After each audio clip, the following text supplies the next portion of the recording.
Stop. Stop scrolling. Stop whatever you were about to do in the next 10 seconds. Because the most polarizing woman in the world is unraveling in real time. And the one man who saw it coming years before anyone else, the one man who lost one of the biggest jobs in British broadcasting for daring to say it out loud, is now watching it all unfold exactly the way he predicted. Piers Morgan, love him or hate him, has now been vindicated on many of the claims he made 5 years ago about the Duchess of Sussex. Even some of his loudest critics are beginning to fall silent. Today, we're walking through 10 very specific claims Piers Morgan has been making in print and on air for 5 straight years, claims that cost him his career on British morning television, claims the wider press once treated as fringe, and claims that are now, one by one, being confirmed in the most spectacular, public, and irreversible fashion imaginable. Stay with me all the way to number 1, because that final claim may ultimately define this entire post-royal era. Tonight, we're counting down from 10 to 1. The contradiction Meghan Markle cannot explain. The crown she keeps reaching for after walking away from it. The Serena Williams unboxing moment that turned into a public relations disaster. The Ukraine speech that landed at the worst possible diplomatic moment. The very pointed public silence about Prince Harry during the biggest stage of the king's reign so far. The friendship playbook that keeps cutting people out. The visa file that could eventually become the most serious legal challenge in this entire saga.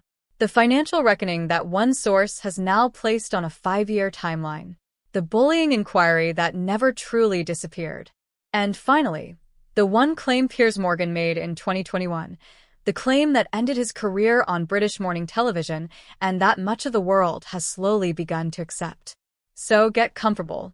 Pour yourself something strong, because this is a cascade of vindications arriving during the same extraordinary week. Truth number 10. The contradiction Meghan Markle cannot explain.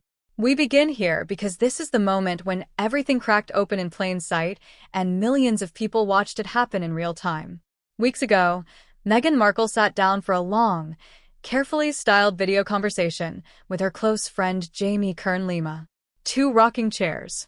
Warm lighting, minimal visible makeup. Every detail of the setup appeared designed to communicate one message. This is the real me. This is the unfiltered version. This is the truth. During that conversation, Meghan Markle looked directly into the camera and told the audience she was living the happiest and most fulfilled life she had ever known. Those were her words. She spoke about her beautiful children. She praised her thriving marriage. She described her incredible life in California. She even compared Prince Harry to a video game hero, her protector, her champion, her everything. Remember those details carefully, because the timeline matters enormously. Then, just weeks later, in late April, Meghan Markle posted something to her 4.5 million followers that sent the internet into a frenzy. She shared a quote about ending the hardest 7 years of your life. And she shared it twice in the same day. Piers Morgan, responding in his published commentary within hours, did the simplest piece of journalistic arithmetic possible. Count backward. 7 years from April 2025 takes you directly to 2018, her wedding year. The year she married Prince Harry. The year she entered the most famous family on earth. Coincidence? Piers Morgan has never believed in coincidences when it comes to Meghan Markle. He has repeatedly argued, with complete conviction, that she communicates in layers. Everything is deniable. Everything carries a message. Nothing is accidental. So here is the central question. How do you go from describing your life as the happiest you have ever known to calling the same period the hardest 7 years of your life, only weeks later? Which version of Meghan Markle is the public supposed to believe? Because both statements cannot comfortably exist side by side. Both statements cannot be true at the same time. They cannot even exist in the same sentence without one of them appearing performative. This is where Piers Morgan has always begun, not with accusations or personal attacks, but with the most fundamental journalistic question possible. Do the facts line up? And, according to him, the answer has repeatedly been no. Truth number 9. The Queen Who Never Was. This is one point Piers Morgan has emphasized consistently for 5 years, yet it somehow gets overlooked every time a new controversy erupts. Meghan Markle is not a queen. She and Prince Harry walked away from the royal family in January 2020. They made that decision publicly, dramatically, and at the time, seemingly irreversibly. They left the institution. They rejected the duties. They stepped back from official royal roles. And yet, year after year, Meghan Markle has continued to surround herself with people who speak about her as though she still occupies that position. Astrologers within her orbit posting about her, reigning again. Capital R, capital Q, Queen. Influencers amplifying royal imagery whenever possible.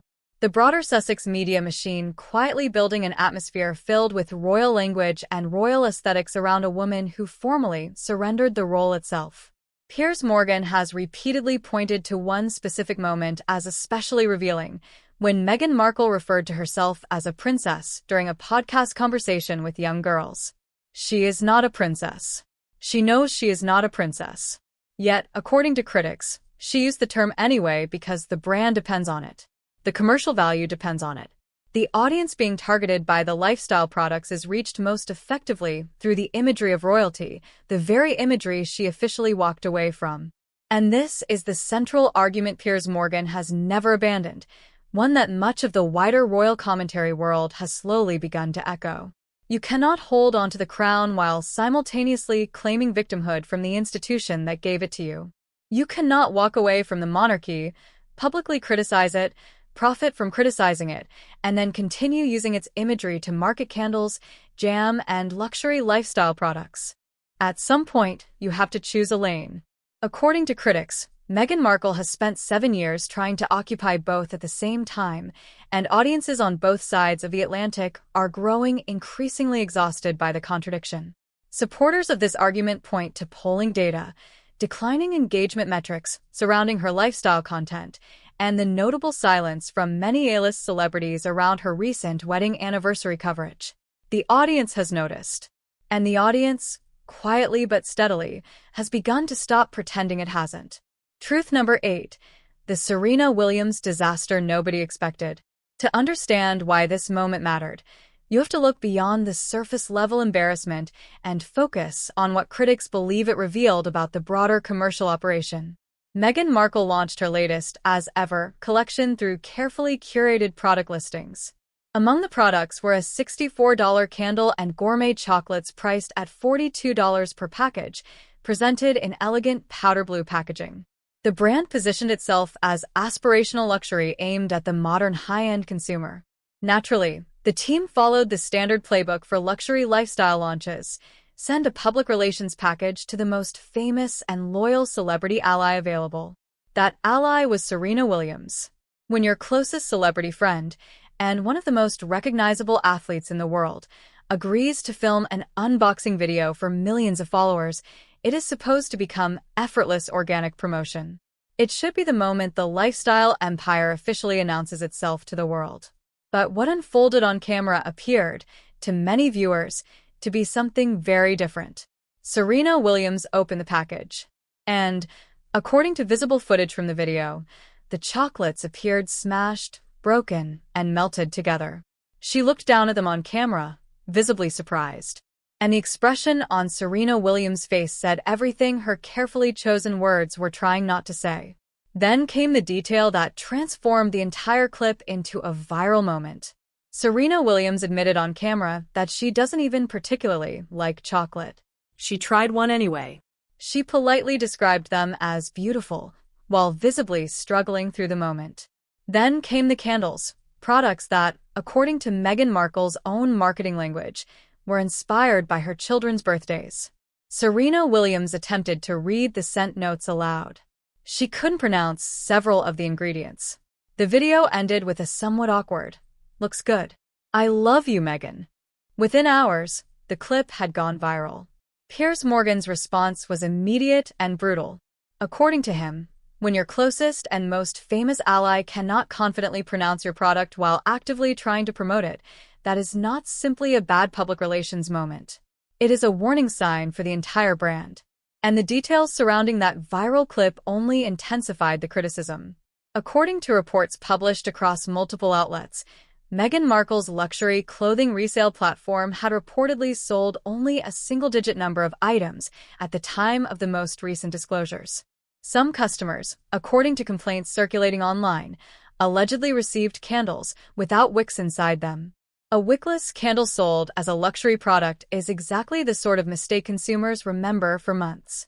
Even the original jam launch, the grand debut of the entire lifestyle empire, reportedly faced complaints about labels peeling off jars before customers even opened them. Now step back from the individual complaints and examine the broader picture.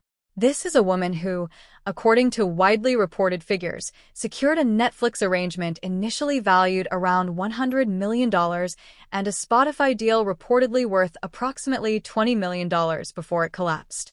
For nearly 3 years, Meghan Markle was one of the most recognizable names on the planet. And yet critics argue the commercial empire built from all that global exposure currently amounts to smashed chocolates, wickless candles, peeling labels, and minimal clothing sales. In the cold language of the marketplace, many observers believe consumers simply are not buying it, literally. Truth number 7. The Ukraine speech that crossed a line critics say should never have been crossed. This controversy differs from the others. This one is not primarily about branding, contradictions, or viral embarrassment. It is about power. Who possesses it? Who no longer does? And what happens when someone uses the aura of a royal title they formally stepped away from to enter the world of geopolitics? Prince Harry traveled to Ukraine as a private citizen. He held no official mandate from Britain, no formal palace role, and no governmental authority. Yet he appeared alongside heads of state and former prime ministers while delivering remarks calling for stronger American leadership regarding the conflict. The speech reportedly contradicted positions publicly expressed by Donald Trump. Piers Morgan responded harshly, calling the move infantile, immature, and irresponsible. And, according to commentators, the reaction from the White House suggested the speech landed exactly as poorly as critics had predicted. When questioned publicly, Donald Trump reportedly responded with characteristic bluntness, emphasizing that Prince Harry does not speak for the United Kingdom. But critics argue the truly serious issue was the timing. Because while Prince Harry was delivering that speech in Ukraine, declaring that this was what he was born to do, King Charles III was preparing for one of the most diplomatically sensitive moments of his reign. A major United States state visit requiring precision, neutrality, and careful international diplomacy. Prince Harry's remarks emerged only days before King Charles III was scheduled to stand on American soil representing the British monarchy. And according to observers, that timing created enormous discomfort behind palace walls. According to every available indication at the time, both the palace and the British government were furious. And when you understand the context, a non-working royal who voluntarily stepped away from official duties, now speaking on geopolitics, while still benefiting from the visibility of a royal title, you begin to understand why critics believed the anger was not merely political, but deeply personal. Piers Morgan has framed the issue in the simplest possible terms. You cannot continue freelancing on the back of a title you chose to abandon. You made the decision to leave. You chose to step back from royal responsibilities. You do not then get to invoke that identity when it benefits your international profile, while discarding it whenever actual obligation is required. According to commentators, the palace appeared to see the situation in much the same way. And what followed became, for many royal observers, the clearest signal yet that the relationship between Prince Harry and the royal family may have crossed a threshold from which there is no meaningful return. Truth number 6. The public moment that spoke louder than any palace statement. Pay close attention here, because this was the kind of moment that lasted only seconds but carried the weight of a verdict. During King Charles III's recent state visit to the United States, speaking before the President of the United States and a global audience, the king referenced American cities named after members of the royal family. He mentioned Charleston, named after King Charles II. He mentioned Williamsburg, named after King William. But he did not mention Prince Harry. On one of the largest diplomatic stages of his reign, during one of the most carefully scripted speeches of his career, While discussing the ways royal history is woven into America itself, the king left out his second son entirely. Piers Morgan noticed it immediately. He described the omission as deliberate, public, and unmistakable.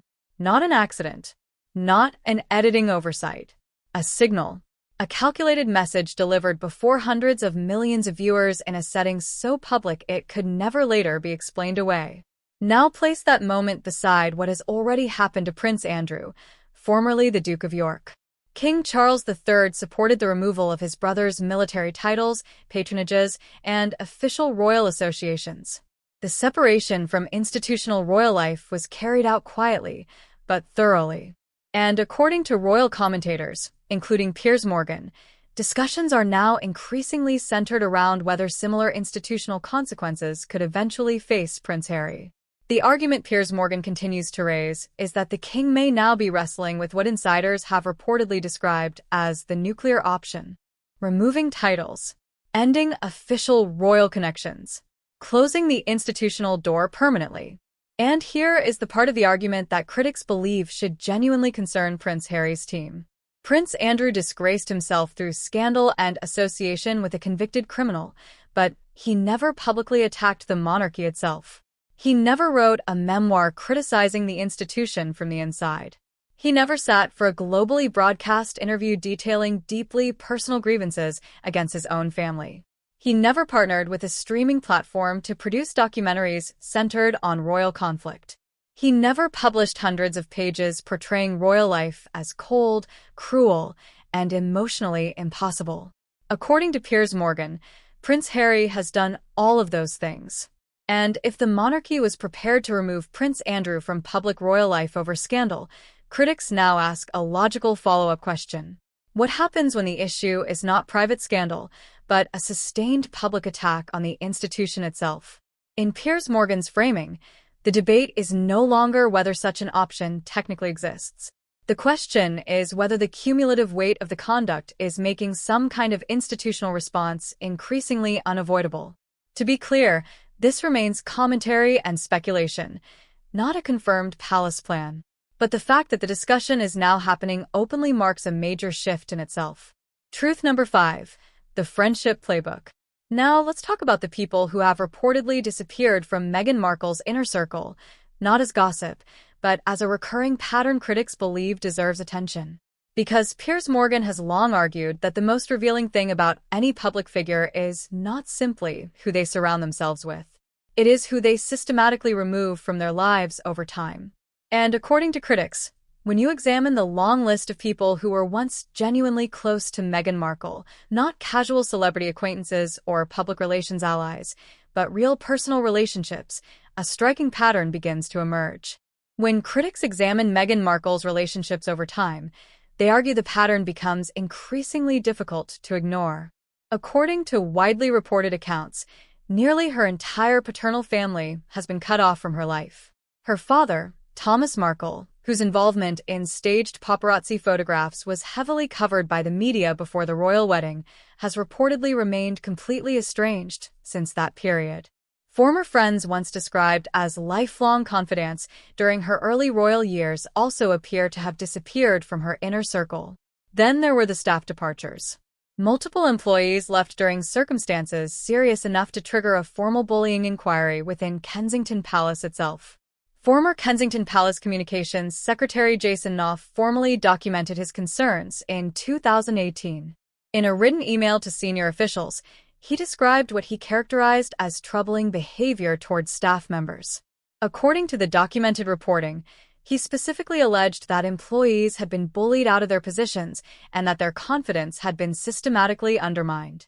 Critics point out that this was not an anonymous leak or tabloid rumor. It was a named senior employee creating a documented paper trail. Piers Morgan has repeatedly addressed this issue directly and without hesitation. According to his commentary, someone who has reportedly become estranged from numerous family members, former friends, and professional associates, while also becoming the subject of a formal workplace investigation, is in no position to position herself publicly as an authority on friendship and emotional connection. That criticism intensified after Meghan Markle launched content presenting herself as a guide to friendship and personal relationships. Piers Morgan's response was immediate and characteristically blunt. As someone who claims he personally witnessed people being cut off from her life once circumstances changed, he argues she is not in a position to lecture others about loyalty or friendship. And according to commentators and audience reactions, more people appear to be agreeing with that assessment. Critics also point to the broader pattern of staff turnover within the Sussex organization after the royal exit. That pattern, they argue, has become a story in itself. A long list of senior communications professionals and executives have cycled through the Sussex operation in remarkably short periods of time. Catherine St. Laurent, the first chief of staff in the United States, departed after roughly a year. Sarah Latham, recruited from a senior Democratic Party communications background, also eventually moved on. Several additional high-profile press and branding professionals reportedly followed the same trajectory. According to Piers Morgan and multiple royal commentators, the pattern appears consistent. Professionals arrive believing they can bring structure and discipline to the Sussex brand. That discipline collides with the operational reality behind the scenes. The professionals leave. The position opens again. And the cycle repeats itself. The critics argue this is no longer merely coincidence or normal staff turnover. Instead, published reporting increasingly portrays it as a structural feature of how the Sussex operation functions. Truth number 4, the visa file. This is the issue Piers Morgan has repeatedly described as the quiet danger, the controversy not generating the loudest headlines right now, but potentially carrying the most serious long-term consequences of the entire saga. Here are the publicly documented facts. The Heritage Foundation, a long-established conservative policy organization based in Washington, filed a Freedom of Information Act request seeking access to Prince Harry's United States immigration records. The reasoning behind the request was straightforward. In his memoir, Spare, published in 2023, Prince Harry openly acknowledged past use of several controlled substances, including cocaine, cannabis, and psychedelic mushrooms. Questions regarding past drug use are routinely included on U.S. visa applications. Failing to disclose that history on immigration forms can carry serious legal consequences. The Heritage Foundation argued in court that the public had a legitimate interest in knowing whether Prince Harry properly disclosed that history and whether he received any preferential treatment during the visa process. In September 2024, U.S. District Judge Carl Nichols ruled in favor of the Department of Homeland Security, determining that Prince Harry's privacy interests outweighed the public interest in disclosure. At the time, that ruling appeared to end the controversy. But it did not. In March 2025, Judge Carl Nichols reversed course and ordered the Department of Homeland Security to release redacted versions of documents previously submitted privately to the court. The documents were ordered to be released by March 18, 2025. More than 80 pages of filings and court transcripts subsequently became public. However, according to reporting from outlets including Reuters, the Associated Press, CNN, and several British publications, large portions of those records remained heavily redacted. Importantly, the release material did not include Prince Harry's actual visa application itself. Instead, the documents primarily consisted of legal filings, government declarations, and affidavits explaining why officials believed full disclosure could expose the Duke to harassment and unwanted media attention. The U.S. government maintained in its filings that there was no evidence Prince Harry had received special treatment during the immigration process. But according to published reporting, the Heritage Foundation remained dissatisfied with that outcome, and the broader legal battle appeared to still be ongoing. And here's the line from open court that Piers Morgan has repeatedly highlighted. During arguments in the case, the attorney representing the Heritage Foundation publicly stated that if a visa applicant lied on an immigration form, that gets you deported. That was not anonymous commentary. It was a direct statement made by a named attorney inside a federal courtroom. And the underlying legal principle is real. Under standard U.S. immigration enforcement practices, applicants can face serious consequences, including deportation, for material misrepresentations on visa applications. These are not merely theoretical possibilities. Such consequences are routinely applied to individuals with far lower public profiles than Prince Harry, the Duke of Sussex. At the same time, It is important to be precise about what the released court documents actually did and did not establish. The documents made public did not include Prince Harry's actual visa application.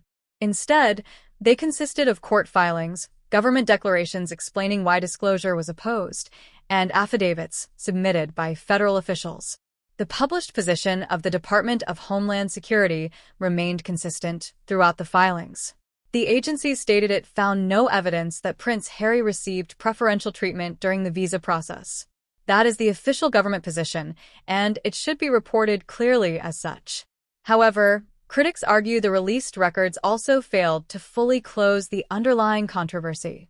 The redactions remained extensive. The Heritage Foundation, according to public reporting, continued pursuing the broader case. And the public still does not have direct visibility into what Prince Harry specifically wrote on his immigration forms regarding past drug use. That missing piece is what continues to keep the issue alive in public commentary and legal discussion. The broader political climate surrounding the case also matters.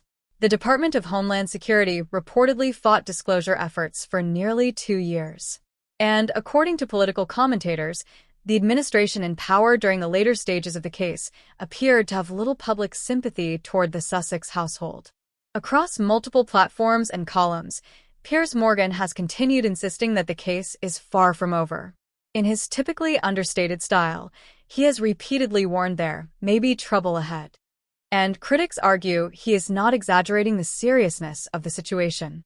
This remains an active federal legal matter involving named parties, a named judge, documented court filings, and publicly acknowledged statements from Prince Harry's own memoir.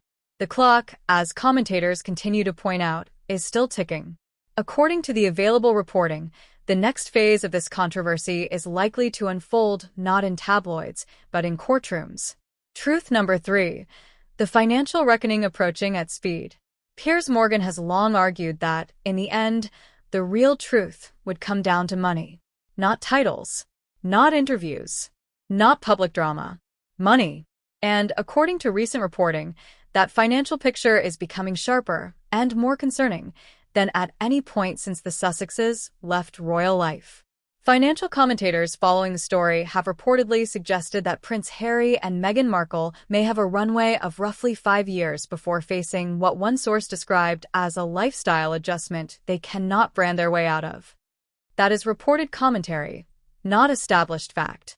According to those reports, portions of Princess Diana's inheritance, which Prince Harry received as a younger man, have allegedly been significantly reduced over time.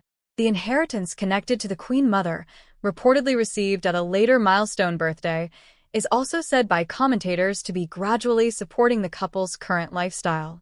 Now consider the broader financial landscape critics point to. The Netflix arrangement, once presented as a landmark media partnership, has reportedly changed substantially from its original vision. The Spotify deal is over. The As Ever lifestyle brand, according to available public metrics and commentary, does not appear to be performing at the scale required to sustain the Sussex operation at its current level. The Invictus Games Foundation is a charitable initiative, not a personal income stream. And reports have claimed that the Archewell Foundation ceased operations at the end of 2025.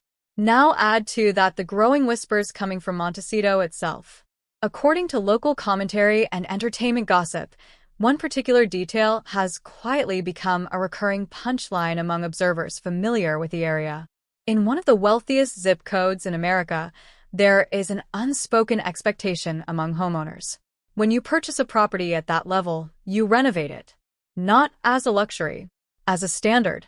Homes in that neighborhood are typically updated to match the expectations of the surrounding community. According to widely circulated reporting, including commentary published by Tom Sykes, Prince Harry and Meghan Markle reportedly moved into their Montecito property largely as they found it, a home last significantly updated during a previous renovation cycle more than a decade earlier. And according to local observers, that detail itself became a financial signal. In Montecito, people noticed those things. Neighbors read those choices differently than the average public would. By Tom Sykes reporting, some local residents have allegedly begun speaking openly about the Sussexes in ways that reflect growing doubts about the long-term sustainability of their lifestyle. The estimate now circulating in commentary circles is stark. Roughly 5 years before a significant lifestyle adjustment becomes unavoidable. According to critics, none of the Sussex's current revenue streams appear to be performing at the level necessary to dramatically extend that timeline. Piers Morgan has argued for years that the real story would only begin once the money started running out. And, according to commentators, that story may now be unfolding in real time. Truth number 2. The bullying files and the institution that refused to ignore them. This issue, critics argue, should not be buried beneath coverage of lifestyle brands and celebrity drama because it may represent the most institutionally serious allegation ever attached to Meghan Markle's name. And, importantly, it has never been fully resolved in public. In 2021, Kensington Palace formally announced an investigation into bullying allegations made against the Duchess of Sussex by multiple staff members. This was not merely tabloid speculation. It was the palace itself, an institution famously resistant to public conflict, acknowledging that it had received allegations serious enough to warrant a formal inquiry. The timing of the announcement was impossible to ignore. It arrived only days before Meghan Markle and Prince Harry's interview with Oprah Winfrey aired globally. The palace stated publicly that staff members had come forward, that documented communications existed, and that the matter would be investigated. However, the final findings of that inquiry were never publicly released. Kensington Palace ultimately decided the results would remain confidential. The Sussex camp, through public statements, characterized the timing of the investigation's announcement as a coordinated effort to damage Meghan Markle's reputation ahead of the Oprah Winfrey interview. That has remained the Sussex position ever since. But critics point out that the underlying documentation itself did not disappear. Jason Knopf, communications secretary at Kensington Palace during the relevant period, did formally record his concerns in writing in 2018. Those emails exist within the public record. According to reporting across multiple outlets, his language was measured, professional, and highly specific.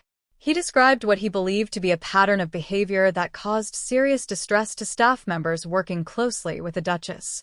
2 employees were reportedly described in broader reporting as having been bullied out of their positions. Critics emphasize that these allegations were documented and attributed, not anonymous gossip or unsupported rumor. Piers Morgan has returned to this controversy repeatedly for one central reason. An institution that normally prioritizes protecting the monarchy above almost everything else still chose to publicly acknowledge the seriousness of the allegations in 2021. To critics, that alone means the issue cannot simply be dismissed as meaningless. And when those allegations are placed alongside the wider pattern critics point to, estranged family members, former friends who disappeared from her life, advisors who departed, and high staff turnover, commentators argue the result no longer resembles random coincidence. Instead, they see what they describe as a consistent and documented pattern. One that Piers Morgan has spent years citing, sourcing, and defending publicly. Truth number 1, the claim that cost him his career. This is the moment everything changed. The morning after Meghan Markle sat down with Oprah Winfrey in March 2021, Piers Morgan made the statement that would ultimately end his career on British morning television. It generated approximately 40,000 formal complaints to Ofcom. According to published reports at the time, the Duchess of Sussex herself reportedly submitted a direct complaint to the broadcaster. And despite losing one of the biggest broadcasting positions in Britain, Piers Morgan refused to retract his words. His statement was blunt. "I don't believe her. Not. I disagree with parts of the interview. Not. I think certain details need clarification." He stated on air that he would not believe Meghan Markle if she read me a weather report. That phrasing became one of the defining media flashpoints of the entire royal controversy. That phrase entered the vocabulary of British television almost instantly. Within 24 hours, Piers Morgan had walked off the Good Morning Britain set.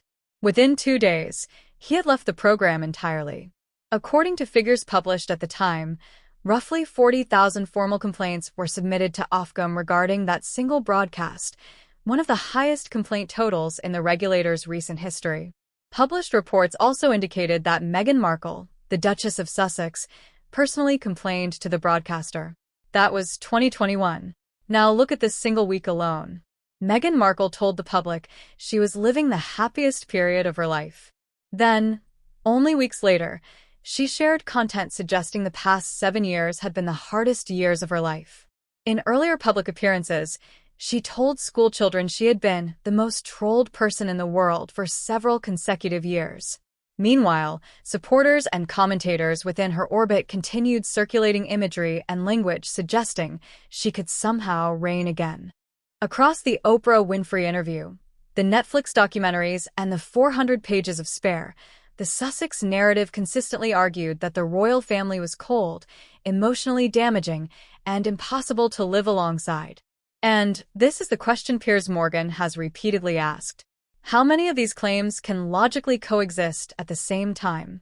Not whether they sound emotionally compelling, not whether they are delivered powerfully, but whether they can all simultaneously be true in the ordinary, factual sense of lived reality.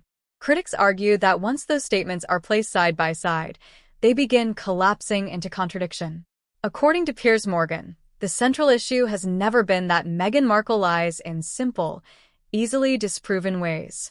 The deeper issue, in his framing, is that she has never fully decided which identity she wants the public to believe. Victim or victor. Duchess or celebrity. Private mother or global commercial brand. The happiest she has ever been or someone barely surviving the hardest years of her life. The monarchy's greatest modern asset or its most damaged survivor. According to his published analysis, she continues attempting to embody all of those identities simultaneously, shifting between them depending on what the moment requires. And critics argue that this week, through the viral unboxing controversy, the social media reposts, the Ukraine speech, the financial commentary, and the ongoing federal court case, demonstrated something larger. The audience is no longer willing to follow those contradictions without question. Piers Morgan paid an enormous professional price for saying publicly 5 years ago what much of the broader commentary world is only now beginning to openly acknowledge. He did not wait for public consensus. He stated his position directly. He defended it under extraordinary pressure. And rather than retracting his words, he walked away from one of the most prominent jobs in British television. According to supporters, subsequent events have largely vindicated the core of his argument. So this is where the story now stands. 10 claims, 5 years in the making, all colliding within the same extraordinary moment. A happiest life statement followed weeks later by a hardest 7 years statement. A royal aesthetic preserved long after a formal departure from royal duties. A Serena Williams unboxing video that critics viewed as a market verdict. A Ukraine speech delivered only days before one of the most important diplomatic moments of King Charles III's reign. A conspicuously omitted royal name during a speech where the omission itself carried enormous symbolic weight. A documented trail of fractured relationships stretching from before the royal years into the present day. An active federal court case involving named parties, a named judge, and unresolved legal questions. Financial commentary suggesting a narrowing runway. A formal palace bullying inquiry whose conclusions were never publicly released. And finally, a statement made by Piers Morgan in 2021 that cost him his television career, a statement many critics now believe public opinion has slowly drifted toward over time. According to commentators, credibility cannot simply be rebuilt through product launches, carefully staged interviews, or luxury branding campaigns. You cannot publicly reject an institution, continue profiting from its imagery, and then expect audiences not to question the contradiction. And, according to critics, you cannot indefinitely maintain elite celebrity support once doubts surrounding authenticity begin spreading through those circles. At the same time, much of this story remains unresolved. The visa litigation is still active. Questions surrounding titles and institutional relationships reportedly remain open within palace circles. The financial pressure being discussed in commentary has not yet reached a breaking point. And there is still time for new decisions, new strategies, and different paths forward for both Prince Harry and Meghan Markle. But what critics argue cannot be reversed is the gradual erosion of credibility that has unfolded publicly over the last several years before a global audience. To supporters of his position, Piers Morgan was ultimately proven right.